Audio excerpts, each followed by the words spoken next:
عورت کوشش ضرور کرتی ہے جو اچھی سمجھدار سنجیدہ متین خاندانی تربیت کے ماحول سے گزری ہوئی خواتین ہیں کہ وہ اپنے مزاج کو اپنی طبع کو اپنے شوہر کی رضا میں گم کر لیں، اور ایسی عورتیں ہی خوشگوار زندگی کا لطف اٹھا سکتی ہیں اور پھر اس کے اثرات اولادوں پر مرتب ہوتے ہیں۔ اور مرد کے حقوق کو بیان کرنے کے لیے اللہ کے محبوب علیہ السلام نے جو تمثیل بیان فرمائی ہے اور جو پیرایہ گفتگو حضور نے اختیار فرمایا ہے، اس سے بہتر ہو ہی نہیں سکتا۔ ہوا اس طرح کہ صحابہ حضور کی خدمت میں حاضر ہوئے اور کہا کہ ہمارا اونٹ دیوانہ ہو گیا ہے۔ فرمایا چلو میں تمہارے ساتھ چلتا ہوں۔ صحابہ کہتے ہیں ہم ڈرے، کیونکہ اونٹ جب دیوانہ ہو جائے تو پھر اس کو سنبھالنا آسان نہیں ہوتا اور وہ سخت حملہ آور ہوتا ہے۔ تو خیر حضور تشریف لے گئے، ہم بھی حضور کے ساتھ تھے۔ جو ہی دروازہ کھولا تو اونٹ دوسرے کنارے پر تھا، دوڑتا ہوا آیا۔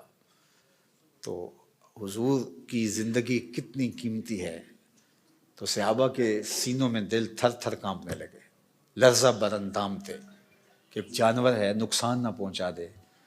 تو کہتے ہیں وہ جب قریب آیا تو حضور کے قدموں میں سر رکھ دیا، اللہ اکبر، اور سجدہ ریز ہو گیا۔ تو جب اونٹ نے حضور کے قدموں میں سجدہ ریزیاں کیں تو صحابہ جو پہلے ڈر رہے تھے اب ان کی کیفیت عقیدت اور بڑھ گئی کہ جانور ہو کے حضور سے اتنا پیار کرتا ہے، ہم تو سینے میں دل رکھتے ہیں۔ تو انہوں نے ایک جملہ کہا، نحن احق ان نسجد للنبی، حضور ہمارا جی بھی چاہتا ہے کہ ہم بھی آپ کو سجدہ کریں۔ یہ جانور ہو کے آپ کی معرفت رکھتا ہے، پاگل ہو کے آپ کو پہچانتا ہے، ہم تو سینے میں دھڑکتا ہوا دل رکھتے ہیں اور دل میں آپ کے پیار کی ایک کائنات آباد ہے، تو پھر ہماری پیشانیوں کے اندر بھی سجدے ٹپک رہے ہیں، ہم بھی آپ کو سجدہ کرنا چاہتے ہیں۔ تو آقا کریم نے فرمایا اگر میری شریعت میں سجدہ جائز ہوتا تو میں بیوی کو حکم دیتا کہ شوہر کو سجدہ کرے، لیکن کسی کے لیے سجدہ روا نہیں رکھا گیا۔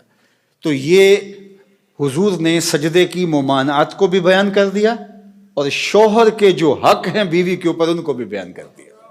تو اس سے بہتر انداز گفتگو کا تکلم کا نہیں ہو سکتا جو اللہ نے اپنے محبوب کو عطا کیا۔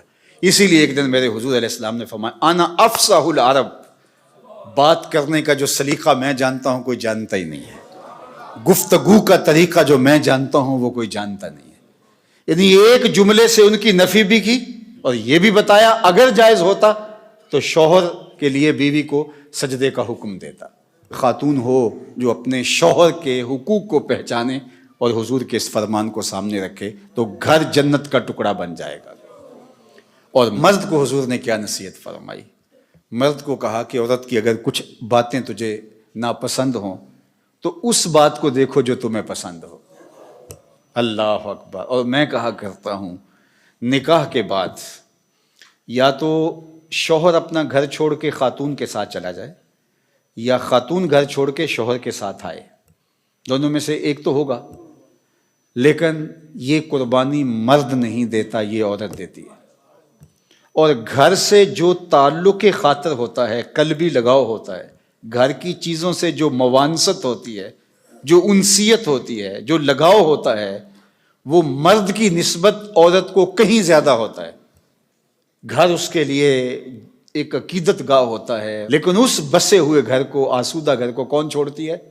خاتون۔ کس کے لیے چھوڑتی ہے؟ شوہر کے لیے۔